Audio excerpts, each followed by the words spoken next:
सभी को मेरा जय भीम, नमो बुद्धाय। आप सभी को ऐतिहासिक दिन और ऐतिहासिक क्रांति की मतलब धम्म चक्र प्रवर्तन दिन की बहुत बहुत शुभकामनाएं। मेरा नाम अमीर शाह है और बाय प्रोफेशन से मैं एक साइकोलॉजिस्ट हूँ। आज मैं जो भी हूँ, जैसा भी हूँ और अपनी ज़िंदगी में जो कुछ भी हूँ, वो सिर्फ और सिर्फ बाबा साहब और बुद्ध की शिक्षाओं के वजह से हूँ। आज हम धम्म चक्र प्रवर्तन दिन के बारे में ये जानने की कोशिश कर रहे हैं कि धम्म चक्र प्रवर्तन दिन क्या है और इसकी ज़रूरत बाबा साहब को क्यों पड़ी। तो मैं आपको ये बता दूं कि धम्म चक्र प्रवर्तन दिन इसकी शुरुआत 2500 साल पहले बुद्ध ने की थी। एक ऐसा धम्म जो मानवता के लिए और मानवता के विकास के लिए हो, मगर बीच के कुछ दशकों में या कुछ सालों में ये धम्म चक्र परिवर्तन कहीं ना कहीं ये पहिया कहीं ना कहीं रुकने लगा। और जब बाबा साहब को इस बात का एहसास हुआ, जब समाज में बहुत ज़्यादा समाज की अधोगति होने लगी और बाबा साहब को इसका एहसास हुआ, तो बाबा साहब ने फिर से 14 अक्टूबर 1956 में फिर से इस धम्म चक्र को फिर से गतिमान करने की कोशिश की और वो बहुत ज़्यादा सक्सेसफुल भी रहे।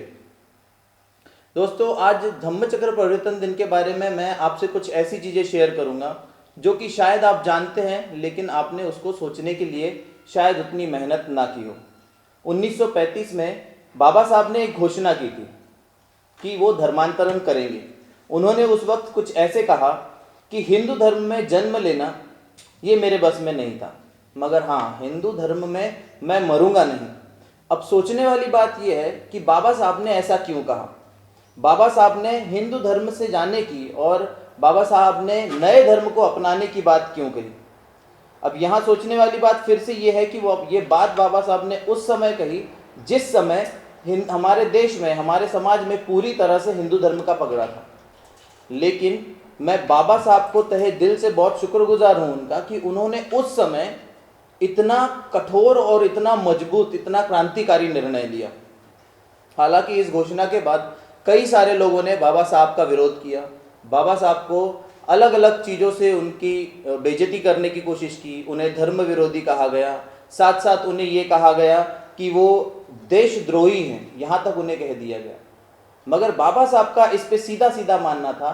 बाबा साहब का उत्तर था कि मैंने इस समाज में समानता के लिए हर वो कोशिश की है जो मुझे करनी चाहिए थी, लेकिन फिर भी इतनी मुमकिन कोशिशें करने के बाद भी अगर मुझे समानता नहीं मिली, समानता तो दूर की बात है, अगर हमें इंसान न समझा गया हो, तो फिर ऐसे धर्म का हमें कोई उपयोग नहीं।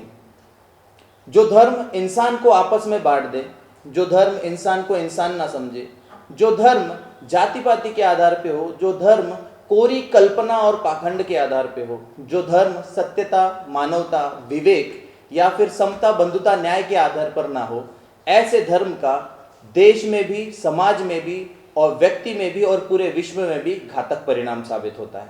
न मैं ऐसे धर्म की मैं जीना चाहता हूँ और ना मैं मेरे समाज को ऐसे धर्म में जीने दूंगा। अगर मुझे मेरे हजारों वर्षों से दबे हुए, हजारों वर्षों से शोषित किए हुए समाज को अगर इस गंदगी से, इस पाखंड से दूर निकालना है, उन्हें समान लाना है, उन्हें एक ऊंची अवस्था पे, उन्हें विकास के ऊपर अगर मुझे पहुंचाना है, तो इसके लिए मुझे उन्हें मानव धर्म देना पड़ेगा। और ऐसा मानव धर्म जो कि समानता के आधार पर हो, जो बंधुता के आधार पर हो, जो स्वतंत्रता के आधार पर हो, जो आप में मानवता दे सके, जो आपका विकास कर सके। बाबा साहब ने गहन अध्ययन किया और गहन अध्ययन करने के बाद में बाबा साहब ने हर धर्म को अपने अपने हिसाब से बाबा साहब ने उसकी स्टडी करना शुरू कर दिया।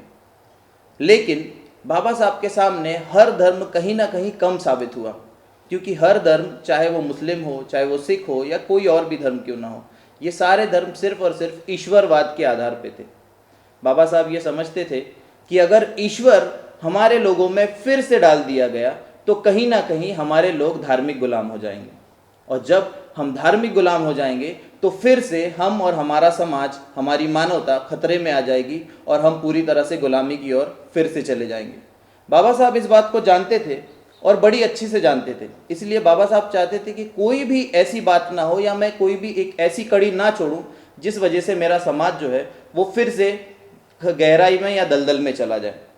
इसी बात को बाबा साहब कहते हैं कि धर्म जो है वो मनुष्य के लिए होता है, ना कि मनुष्य धर्म के लिए। पहले तो ऐसी कई अफवाहें या बातें थी, लोगों की मान्यता थी कि धर्म जो है मनुष्य के लिए नहीं, मनुष्य धर्म के लिए है।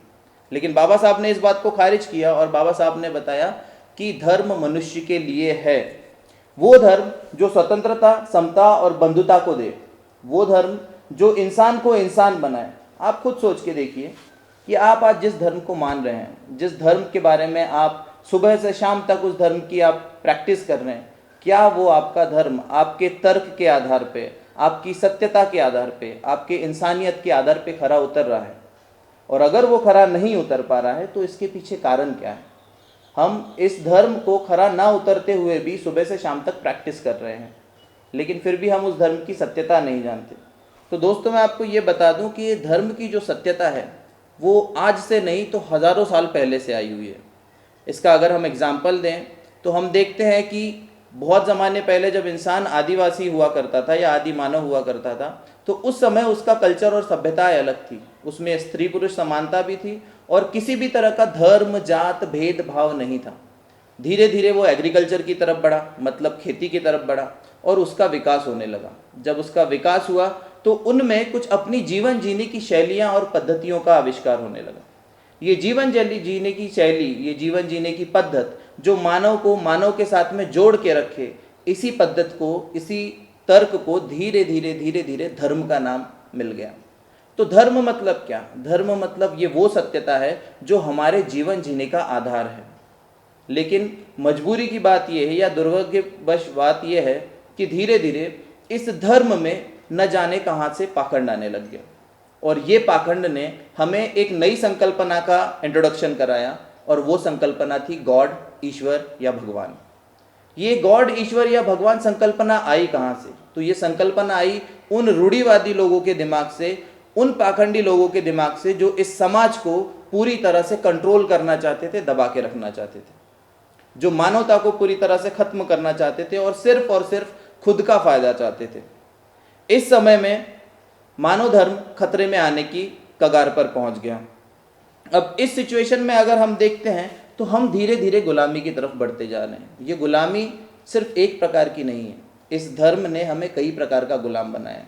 इंसान शारीरिक रूप से गुलाम है, इंसान धार्मिक रूप से गुलाम है, इंसान मानसिक रूप से गुलाम है, और इंसान भावनिक रूप से भी गुलाम है। लेकिन सोचने वाली बात यह है कि ये जो धार्मिक गुलामगिरी है, ये धार्मिक गुलामगिरी इन सारी गुलामगिरियों की जड़ है। आपको शारीरिक, आपको मानसिक और आपको भावनिक जो गुलाम है, ये सारी तरह की गुलामियाँ आपको सिर्फ और सिर्फ एक धार्मिक गुलामगिरी दे सकती है, और वही आपके साथ हमेशा से होता आ रहा है। तो हमें इन गुलामगिरियों के आगे निकलना पड़ेगा। धार्मिक गुलामगिरी ये वो हथियार है जो किसी भी इंसान को हर तरह का और आजीवन के लिए, उसकी पीढ़ी दर पीढ़ी के लिए उसे गुलाम बना सकता है। एक बार जिस इंसान के दिमाग में धार्मिक गुलामगिरी घुस गई, उस दिन से वो इंसान के अंदर डर घुस जाता है, और वो जो डर है वो उसे हमेशा के लिए गुलाम बना देता है। इस डर में जीते जीते जीते इंसान न जाने कितने दुख, तकलीफ, पीड़ाएं, शोषण, जात, धर्म, पाखंड, पता नहीं क्या क्या सहन करता है, और धीरे धीरे वो अपने आप को नीचा, दबा, कुचला महसूस करने लगता है। यही सेम प्रोसेस हमारे साथ भी हुई है। मैं आपको एक छोटी सी कहानी बताना चाहूँगा। एक चीटा होता है, उस चीटे को पानी से घेर दिया जाता है। वो हर बार उस पानी से बचने की कोशिश करता है और पानी धीरे धीरे उसके पास आने की कोशिश करता है। एक सिचुएशन ऐसी आती है कि वो चीटा पूरी तरह से डर जाता है, उसके पास कोई रास्ता नहीं रहता, लेकिन फिर वो मजबूरीवश जब पूरा पानी उसके ऊपर आ जाता है तो वो फटाक से बिल्कुल 1 सेकंड में उस पानी के ऊपर से निकल जाता है। कहने की बात ये थी कि वो चीटा चाहता तो 1 सेकंड में अपने तर्क के आधार पर उस पानी से बाहर निकल सकता था, लेकिन वो नहीं निकल पा रहा था पहले, क्योंकि उसके अंदर चारों तरफ से उसकी सोच का, उसकी गहरी मान्यताओं का, उसकी गुलामगिरी का उसके दिमाग पे पकड़ा था। ये सेम पकड़ा हमारे दिमाग पे भी था, और इसी वजह से न जाने कितने सालों से, मैं तो जहाँ तक मेरा अभ्यास है मैं ये कहूँगा कि 1500 सालों से हम इसी पीड़ा के, इसी मानसिक गुलामगिरी के शिकार रहे हैं। फिर धीरे धीरे जब ये दुख बहुत ज़्यादा होने लगा और ये हद से बढ़ने लगा, तब कहीं एक युग पुरुष हमारे जीवन में आए, और वो थे डॉक्टर बाबा साहब अम्बेडकर। वो खुद इन सारी पीड़ाओं का शिकार हुए। डॉक्टर बाबा साहब अम्बेडकर ने जब देखा तो उन्होंने देखा कि एक ऐसी चीज़ है जो हमें इन सब से बाहर निकाल सकती है, और वो चीज़ है प्रज्ञा। जब उन्होंने प्रज्ञा के बारे में सोचा तो उन्हें ये समझ में आया कि सिर्फ प्रज्ञा के साथ ही हम आगे नहीं बढ़ सकते, तो हमें ज्ञान की भी ज़रूरत पड़ेगी, हमें सत्य दर्शन की भी ज़रूरत पड़ेगी, और साथ साथ हमें स्वतंत्रता की भी ज़रूरत पड़ेगी। इस ज्ञान के लिए, स्वतंत्रता के लिए और इस सत्य दर्शन के लिए हमें क्रांति करनी पड़ेगी। हाँ, आप अगर सोच रहे हैं तो सही सोच रहे हैं, ये वही क्रांति है जिसके बारे में बाबा साहब ने हमको 14 अक्टूबर को बताया था, जिसे हम धम्मचक्र प्रवर्तन दिन कहते हैं। इस क्रांति के लिए हमें कुछ बहुत ही ज़्यादा महत्वपूर्ण चीज़ों की ज़रूरत है, जैसे कि हमें बुद्ध की ज़रूरत है, जैसे कि हमें बाबा साहब की ज़रूरत है, जैसे कि हमें शाहू और फुले की ज़रूरत है। बुद्ध का एक कहना है कि अत्त दीप भव, स्वयं प्रकाशित बनो। जब इंसान स्वयं प्रकाशित बनता है तो वो न जाने कहाँ कहाँ से अपने आप में ऊर्जा का संचय पैदा करता है, और वही ऊर्जा वो हर जगह बटोरता है और बेचता है। डॉक्टर BR अम्बेडकर ने भी हमें एक स्लोगन दिया था, जो था सीखा संगठित और संघर्ष कीजिए। जब हम सीखेंगे, मतलब शिक्षण लेंगे, संघर्ष करेंगे, संगठित होंगे, तभी कहीं जाके हम इस क्रांति को कर पाएंगे। अब इस चीज़ को हम थोड़ा सा बुद्ध के, धम्म के और संघ के साथ कनेक्ट करने की कोशिश करते हैं। बाबा साहब ने बुद्ध धम्म ही क्यों चुना? बाबा साहब कोई और धर्म भी चुन सकते थे, लेकिन बाबा साहब ने हर तरह से हर धर्म को निचोड़ के देखा। यहाँ तक कि बाबा साहब ने न जाने कितने समय तक हर तरीके से बुद्ध धर्म को भी निचोड़ने की कोशिश की। बाबा साहब के सामने हीनयान था, बाबा साहब के सामने महायान था, बाबा साहब के सामने वज्रयान था, लेकिन फिर भी बाबा साहब ने जब धम्म दीक्षा ली तो बाबा साहब ने कहा कि मैं नहीं चाहता कि मेरे समाज का एक भी व्यक्ति किसी भी रूढ़िवादी परंपरा में या किसी भी तरह के पाखंड में या कर्मकांड में पड़े। इसलिए बाबा साहब ने हमें एक नया धम्म दिया, वो धम्म था नव्यान। नव्यान क्या है? नव्यान ये वो धर्म है जो हमें बताता है कि हमारा जीवन साइंटिफिक होना चाहिए, जो हमें बताता है कि हमारी सोच जो है वो विवेकपूर्ण और प्रज्ञावान होनी चाहिए। नव्यान हमें बताता है कि हम जो भी कर रहे हैं, जो भी जीवन शैली जी रहे हैं, ये सारी जीवन शैली तर्क, वितर्क और प्रज्ञा के आधार पर खरी उतरनी चाहिए। अगर आपकी सोच, आपकी जीवन शैली, आपका धर्म आपके तर्क के आधार पर, विवेक के आधार पर खरा नहीं उतर रहा है, तो बाबा साहब के हिसाब से और मेरे हिसाब से कि आपके उस जीवन शैली में, उस धर्म में कहीं ना कहीं किसी ना किसी प्रकार की गड़बड़ है। तो बाबा साहब ने 14 अक्टूबर यानी कि धम्म चक्र प्रवर्तन के दिन हमारे पास में फिर से ये नव्यान दिया। बाबा साहब ने इस धम्म को, इस धम्म के चक्र को फिर से गतिमान किया, और बाबा साहब ने न जाने कितने लाखों लोगों को धम्म की दीक्षा दी। बाबा साहब ने धम्म दीक्षा दी, ये तो हम जानते हैं। बाबा साहब ने हमें बुद्ध दिए, ये भी हम जानते हैं। बाबा साहब ने हमें बाबा साहब की सोच दी, ये भी हम जानते हैं। बाबा साहब ने हमें न जाने कितने अधिकार दिए, ये भी हम जानते हैं। लेकिन मेरा आपसे ये सवाल है, क्या हम बाबा साहब को जानते हैं? क्या हम बुद्ध को जानते हैं? क्या हम सावित्रीबाई फुले को जानते हैं? क्या हम ज्योतिबा फुले को जानते हैं? क्योंकि हमने हमारे घर में उस धम्म क्रांति के बाद हमारे घर में बाबा साहब का फ़ोटो लगा रखा है। हमने उस धम्म क्रांति के बाद हमारे घर में बुद्ध का फ़ोटो लगा के रखा है। हम उस धम्म क्रांति के बाद हर 14 अक्टूबर को, मतलब धम्म चक्र प्रवर्तन दिन को, हम बाबा साहब के जन्मदिन के समय, हर समय हम रैलियां करते हैं, हम न जाने कौन कौन से प्रकार करते हैं। लेकिन मेरा आपसे ये सवाल है कि क्या हम बाबा साहब को और बुद्ध को समझ पाते हैं? अगर बाबा साहब आज हमारे सामने होते, इस 14 अक्टूबर को अगर बाबा साहब हमारे सामने होते और हमारी सोच और हमारे बारे में अगर देख रहे होते, तो आपको क्या लगता है कि बाबा साहब की सोच क्या होती और बाबा साहब को कैसा महसूस होता? आज बाबा साहब हमारे लिए जो कर गुजर गए हैं वो हम जानते हैं या फिर सिर्फ बाबा साहब जानते हैं। लेकिन फिर भी बाबा साहब को इस बात का अफसोस था कि वो अभी बहुत कुछ करना है जो बाकी रह गया है। 14 अक्टूबर ये एक सामान्य सा दिन नहीं है। 14 अक्टूबर ये वो क्रांति है जिस क्रांति के आधार पर 2500 साल का पहिया फिर से घुमा है। 14 अक्टूबर ये वो क्रांति है जिस क्रांति के आधार पर हर उस इंसान को, जिसको 14 अक्टूबर से पहले इंसान नहीं समझा जाता था, जिसको समाज में नहीं आने दिया जाता था, जिस इंसान को कभी उसका अधिकार नहीं दिया गया, अधिकार तो दूर की बात है, उसे उसके नीड्स, मतलब उसकी ज़रूरतें तक पूरी नहीं करने दी गई, उस इंसान को 14 अक्टूबर के बाद, मतलब 1956 के बाद बाबा साहब ने जो धर्म चक्र प्रवर्तन दिया, उसके बाद इंसानियत मिल गई। उसके बाद उस 14 अक्टूबर के बाद उसे अपनी पहचान मिल गई, उस 14 अक्टूबर के बाद में उसे अपने अधिकार मिल गए, उस 14 अक्टूबर के बाद में उसे बुद्धत्व मिल गया, उस 14 अक्टूबर के बाद उसे बाबा साहब मिल गए। तो कहने की बात यह है कि बाबा साहब को सिर्फ घर में, सिर्फ फोटो में या फिर सिर्फ झंडे में या रैलियों में सजाकर सीमित मत रखो। बाबा साहब को अगर जानना है, धम्म चक्र प्रवर्तन दिन को अगर सच में आपको सेलिब्रेट करना है, तो आपको बाबा साहब के गुणों को समझना पड़ेगा, आपको बाबा साहब के विचारों को समझना पड़ेगा।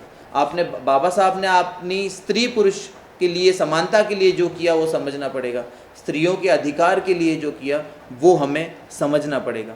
और इसके लिए हमें ये शपथ लेनी पड़ेगी कि आज से, यानी कि इस 14 अक्टूबर से, इस धम्म चक्र प्रवर्तन दिन से बाबा साहब ने जो हमारा धम्म पहिया था उसे फिर से गतिमान किया था, उसे हम अब रुकने नहीं देंगे, उसे फिर से गतिमान करेंगे, उसे फिर से आगे ले जाएंगे। और इसके लिए हमारे पास बाबा साहब ने 3 सबसे ताकतवर चीज़ों का, 3 सबसे ताकतवर हथियारों का उल्लेख किया है, जिसमें से पहला है कि आप शिक्षित हों, दूसरा है कि आप संगठित हों, और तीसरा है कि आप संघर्ष करें।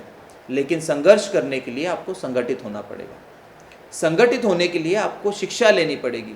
और आज की हमारी बदनसीबी ये है कि हमारा एक युवा जो रैली में तो नाचना चाहता है, जो बाबा साहब के जय जयकार लगाना चाहता है, जो सीना ठोक के बोलता है कि मैं जय भीम वाला हूँ, बुद्धिस्ट हूँ, अम्बेडकराइट हूँ, लेकिन उसे बाबा साहब के बारे में कुछ नहीं आता, वो शिक्षण लेना नहीं चाहता, वो शिक्षा का अधिकार खो रहा है। और इसी वजह से आज कहीं ना कहीं ये सरकार और ये लोग हमारी शिक्षा का अधिकार छीनते जा रहे हैं। जब शिक्षा ही नहीं होगी तो हम संगठित कैसे होंगे, और अगर संगठन नहीं होगा तो फिर हम इस समाज में स्वतंत्रता कैसे ला पाएंगे, संघर्ष कैसे कर पाएंगे। तो ये बहुत बड़ा आज सवाल है आज के यूथ के लिए और आज के लोगों के लिए। मैं ये चाहता हूँ कि बाबा साहब की इस सोच से, बाबा साहब की इस क्रांति से हम फिर से एक नई क्रांति की शुरुआत करें, क्योंकि बाबा साहब का कहना ये था कि cultivation of human mind is the ultimate aim of human existence. जब तक आपके दिमाग की, आपकी सोच की, आपके विचारों की उपज नहीं होगी, तब तक आप अपने आप को डेवलप नहीं कर पाएंगे, आप अपने जीवन के उद्देश्य तक नहीं पहुंच पाएंगे। और अगर आपको अपने जीवन के उद्देश्य तक पहुंचना है तो बाबा साहब, सावित्रीबाई फुले और ज्योतिबा फुले और उनके साथ साथ बुद्ध, इन सभी के सम्मेलन को हमें अपने अंदर जीना पड़ेगा। प्रज्ञा, शील, करुणा, ये वो चीज़ें हैं जो हमें बुद्ध ने दी हैं। स्वतंत्रता, समता, बंधुता, ये वो चीज़ें हैं जो हमें बुद्ध से भी मिली हैं और बाबा साहब से भी मिली हैं। यही चीज़ें, इनका सम्मेलन अगर हम कर दें, ये सारी चीज़ें मिला के एक इंसानियत को बनाती हैं, मानवता को बनाती हैं, उस धर्म को बनाती हैं जिस धर्म को बाबा साहब ने स्वीकारा, जिस धर्म को बाबा साहब ने बौद्ध धर्म दिया, और इस धर्म की वजह से आज आपकी और मेरी पहचान है। तो ऐसे धर्म को मैं नमन करता हूँ, ऐसे बाबा साहब को मैं नमन करता हूँ, ऐसे बुद्ध को मैं नमन करता हूँ। और आप सभी से मैं विनंती करता हूँ कि आप एक ना एक बार अपने आप को टटोलें, अपने आप को सोचें और समझें कि बाबा साहब क्या हैं, बुद्ध क्या है, शाहू फुले और बाकी जो जितने भी हमारे लोग हो चुके हैं, उन्होंने हमारे लिए क्या किया, इसके बारे में हम ध्यान से गहन अभ्यास करें और समाज में उसका डेवलपमेंट करें। क्योंकि सिर्फ फ़ोटो के सामने खड़े रहने से, रैली से, या फिर सिर्फ एक किताब पढ़ लेने से हम डेवलप नहीं होंगे। तो हमें हमारे अंदर के बुद्ध को जगाना पड़ेगा, हमारे अंदर के धम्म को जगाना पड़ेगा, और हमें हमारे अंदर के संग को जगाना पड़ेगा। बुद्ध यानी कि व्यक्ति के, मानव के मन की या उसके बुद्धिमत्ता की सबसे स्वच्छ, सबसे शुद्ध और उच्चांक अवस्था, ये हमारे अंदर का बुद्ध है। जिस दिन हम अपने मन की सबसे उच्चांक अवस्था तक पहुंच जाएंगे, उसके बाद हमें धम्म पे जाना होगा। धम्म यानी कि जीवन जीने की वो शैली जो आपको सत्यतापूर्ण, मानवतापूर्ण, स्वतंत्रता, समता के आधार पे और बंधुता के आधार पे आपको जीना सिखाए। ये हमारा धम्म है जो बाबा साहब और बुद्ध ने दिया। और इस बुद्ध के आधार पर, इस धम्म के आधार पर हम हमारे संघ को निर्माण करेंगे। वो संघ जो आज कहीं ना कहीं कमज़ोर हो गया है, वो संघ जो आज अपने आप को पहचान नहीं रहा है, वो संघ जिसके लिए बाबा साहब ने धम्म चक्र प्रवर्तन दिन की शुरुआत फिर से की। अगर बाबा साहब 2500 साल के बाद में धम्म चक्र प्रवर्तन का पहिया फिर से घुमा सकते हैं, तो आप और मैं भी, हम सब मिलके इसकी शुरुआत कर सकते हैं। तो हमें बुद्ध को, धम्म को, संघ को आगे बढ़ाना है और बाबा साहब के विचारों के आधार पे इस धम्म चक्र परिवर्तन दिन को फिर से एक नए क्रांति के रूप में लाना है। तो बहुत अच्छा लगा आप लोगों से मिलके और ये सारी बातों को आप लोगों के साझा करके। मैं आज यहीं पे रुकता हूँ। नमो बुद्धाय, जय भीम।